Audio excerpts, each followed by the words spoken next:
काफी हरे भरे जंगल में एक कालू कौवा और उसकी पत्नी रानी कौवी और उनका एक बेटा राजू कौवा रहते थे। अरे बेटा राजू, क्या हुआ? तुम इतने उदास क्यों बैठे हो? मैं चिड़िया आंटी के यहाँ गया था। मैंने उनके बेटे से कहा कि तुम जरा मेरे साथ थोड़ी देर के लिए खेल लो, तो उसने मुझसे साफ इनकार कर दिया। वो बहुत ही ज्यादा घमंडी है। राजू, मैंने तुम्हें कितनी बार मना किया है कि तुम उस चिड़िया के बेटे के साथ नहीं खेला करो। वे तो है ही घमंडी और तुम्हें भी अपने साथ खराब कर लेगा वो। अच्छा रानी, मैं जा रहा हूँ। मेरे भाई बबलू कौवे ने मुझे दूसरे जंगल बुलाया है। उसने बहुत सारी गंदम की फसल इकट्ठा करी है, जिसमें से वो मुझे भी थोड़ी सी गंदम की फसल देना चाहता है। तुम राजू और अपना ध्यान रखना, मुझे आते आते रात भी हो सकती है। ठीक है कालू, मैं अपना और राजू का ध्यान रखूंगी। आप निश्चिंत होकर चले जाएं। फिर कालू कौवा अपने भाई बबलू कौवे के पास दूसरे जंगल चला जाता है। फिर कालू कौवा दूसरे जंगल की तरफ जा ही रहा होता है कि कालू कौवे को रास्ते में भूख लग जाती है, जिसकी वजह से वे कालू कौवा एक पेड़ पर आकर बैठ जाता है। अरे रे, मुझे तो बहुत जोरों से भूख लग रही है। अब मैं क्या करूं? चलो, इस पेड़ पर जो मीठे मीठे अमरूद लगे हैं, इनको ही तोड़कर खा लेता हूँ। फिर कालू कौवा वे मीठे मीठे अमरूद को तोड़कर खाने लगता है। वाह वाह, बहुत ही मजे का ये अमरूद था। मजा ही आ गया इसको खाकर तो। चलो चलो कालू कौवे, अब चलता हूँ। अगर रात हो गई तो जाना मुश्किल ही हो जाएगा मेरा। फिर कालू कौवा ऐसे बातें कर ही रहा होता है कि कालू कौवे को अचानक एक तीर आकर लग जाती है, जिसकी वजह से कालू कौवा बहुत ही ज़्यादा घायल हो जाता है। बाप रे बाप, लगता है शिकारियों ने मुझ पर हमला कर दिया है। अरे ये तीर कोई निकालो, वरना मैं तो मर ही जाऊंगा। अरे कितना दर्द हो रहा है। अरे कोई तो मेरी मदद करो। फिर कालू कौवा ऐसे चीख ही रहा होता है कि वहाँ पर एक तोता आ जाता है, और वह तोता उस कालू कौवे को ऐसी हालत में देखकर उस कालू कौवे से कहता है, अरे कालू कौवे, ये क्या हो गया तुम्हें? तुम्हें तीर कैसे लग गई? अरे रे, तुम्हें कितना दर्द हो रहा होगा। अरे मैं अब क्या करूं? अरे तोते, मुझे बहुत ज़्यादा दर्द हो रहा है। तुम जल्दी से जंगल जाओ और जंगल से जाकर सारे पक्षियों और रानी कौवी को बुलाकर यहाँ पर ले आओ। ठीक है कालू कौवे, तुम बस थोड़ा सब्र रखो। मैं अभी जंगल जाता हूँ और जाकर सारे पक्षियों और रानी कौवी को बुलाकर ले आता हूँ। फिर वे मिट्ठू तोता भागा भागा सारे पक्षियों के पास चला जाता है। अरे अरे टूनी चिड़िया, कालू कौवे को किसी ने तीर मार दिया है, जिसकी वजह से कालू कौवे को बहुत दर्द भी हो रहा है। वो हमें बुला रहा है। तुम एक काम करो, बाकी सारे जंगल के पक्षियों को जमा कर लो, जब तक मैं रानी कौवे को भी ये बात बता देता हूँ। ठीक है मिट्टू तोते, तुम जाओ जल्दी और रानी कौवे को भी बुला कर ले आओ। जब तक मैं सारे पक्षियों को यहीं पर जमा कर लेती हूँ, फिर हम सब मिलकर उस कालू कौवे को बचाने के लिए चलते हैं। फिर मिट्ठू तोता रानी कौवी के पास चला जाता है। रानी कौवी, कालू कौवे को एक तीर आकर लग गया है। कालू कौवा बहुत घायल भी है, उसका बहुत खून निकल रहा है। तुम जल्दी चलो, कालू कौवा तुम्हें बुला रहा है। क्या हो गया है मेरे कालू को? वे तो अपने भाई बबलू कौवे के यहाँ जा रहा था, तो उसको तीर आकर कैसे लग गई? चलो मिट्टू तोते, जल्दी से हम लोग चलते हैं उस कालू के पास। फिर सारे जंगल के पक्षी मिलकर उस कालू कौवे के पास जाने लगते हैं। कालू, ये तुम्हें क्या हो गया है? तुमने ऐसे आंखें क्यों बंद की हुई हैं? तुम उठो, मुझसे बातें करो। तुम्हें ये तीर कैसे लग गई है? अरे रानी कौवी, आप थोड़ा सब्र रखिए। मुझे लगता है कि अब ये कालू कौवा हमारे बीच नहीं रहा है। अरे ऐसा कैसे हो सकता है? कालू को तीर कैसे लग गई? कालू हमें छोड़कर क्यों चला गया?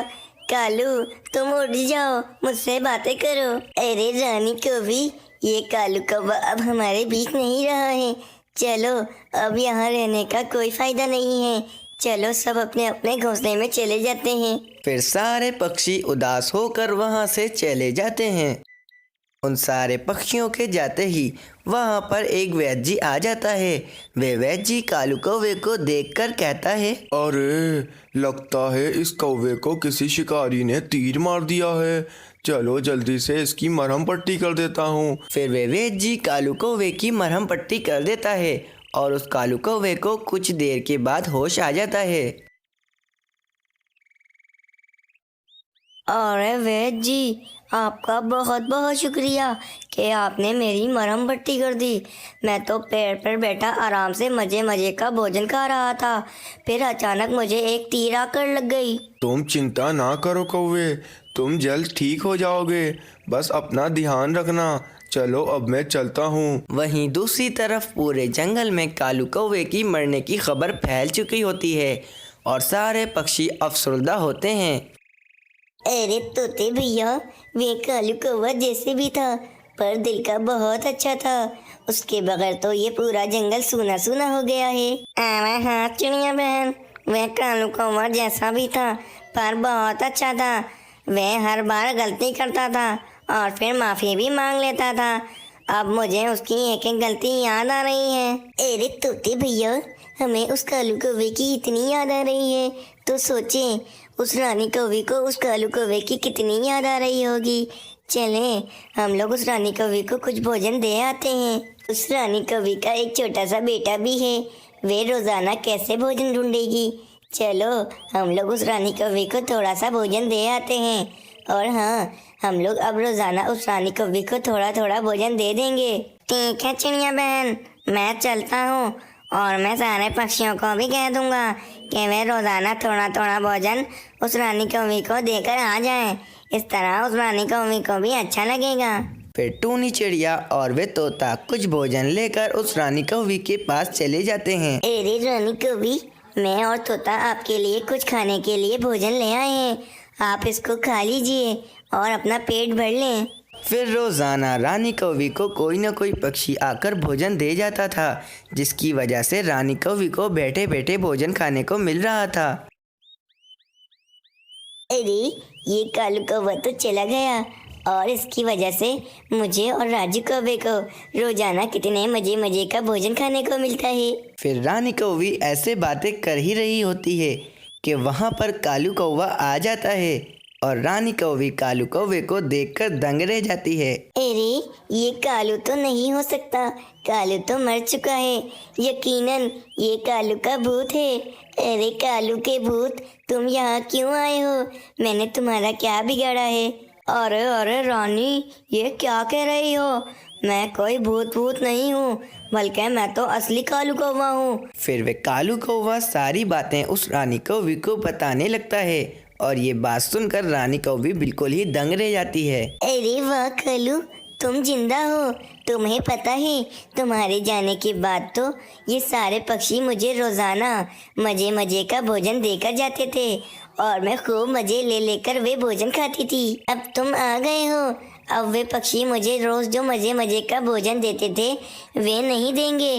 अब तुम्हें ही मुझे मजे मजे का भोजन खिलाना पड़ेगा। और नहीं रानी, मैं तुम्हें रोजाना मजे मजे का भोजन नहीं खिला सकता हूँ, बल्कि वे पक्षी ही तुम्हें रोजाना मजे मजे का भोजन खिलाएंगे। मेरे दिमाग में एक शातिर योजना आई है। देखो रानी, मुझे यहाँ पर आते हुए किसी भी पक्षी ने नहीं देखा है। मैं चाहता हूँ कि तुम्हें रोजाना मजे मजे का भोजन मिले, इसीलिए मैं वापस चला जाता हूँ। और हाँ, मैं रात के अंधेरे में आऊँगा और तुम मेरे लिए थोड़ा बहुत भोजन बचा कर रखना और मैं रात को आकर वे खाकर वापस चला जाऊँगा। इस तरह तुम्हें भी मजे मजे का भोजन खाने को मिलेगा और मुझे भी। अरे वाह कालू, तुम्हें तो मानना पड़ेगा, तुम्हारे दिमाग में क्या योजना आई है। चलो चलो जल्दी से यहाँ से चले जाओ, इससे पहले तुम्हें यहाँ पर कोई पक्षी देख ले। फिर वे कालू कौवा छुपता छुपाता वहाँ से चला जाता है।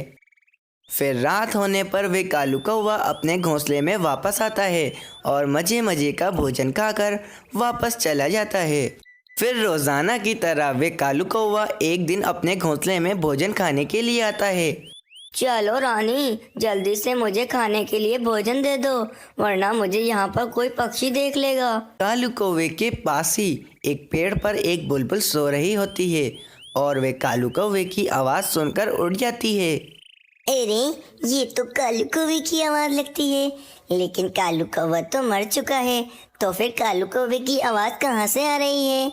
फिर बुलबुल की नज़र कालू कौवे के घोंसले पर पड़ती है, तो बुलबुल देखती है कि कालू कौवा अपने घोंसले में बैठा भोजन खा रहा होता है। अरे ये तो कालू कौवा ही लग रहा है, लेकिन ये कालू कौवा कैसे हो सकता है?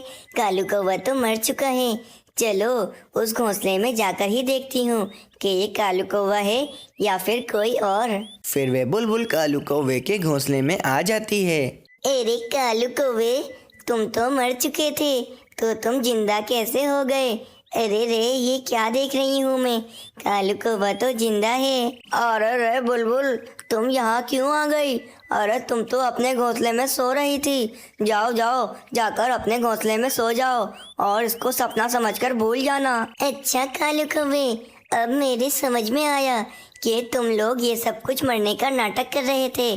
तुम्हें तो रोजाना फ्री फ्री का मजे मजे का भोजन मिल रहा था, तो तुम लोग तो ये नाटक करोगे ही ना। अब देखो, कल सारे पक्षियों को लेकर यहाँ पर आती हूँ, फिर सारे पक्षी तुम्हें कैसे मजे चखाते हैं। फिर अगली सुबह वे बुलबुल सारे पक्षियों को लेकर उस कालू कौवे के घोंसले में आ जाती है। अरे कौवे भैया, आप जिंदा हो, ये देखकर तो हमें बहुत ही खुशी हुई है, लेकिन आपने ये बात हमें क्यों नहीं बताई? वो मैं बताती हूँ आपको चिड़िया बहन। ये कालू कौवा मरने का नाटक कर रहा था, इसको रोजाना मजे मजे का मुफ्त में भोजन मिल रहा था, तो ये तो नाटक करेगा ही ना। और पक्षियों, मुझे माफ कर दो, ये सब कुछ मैंने रानी के लिए किया है।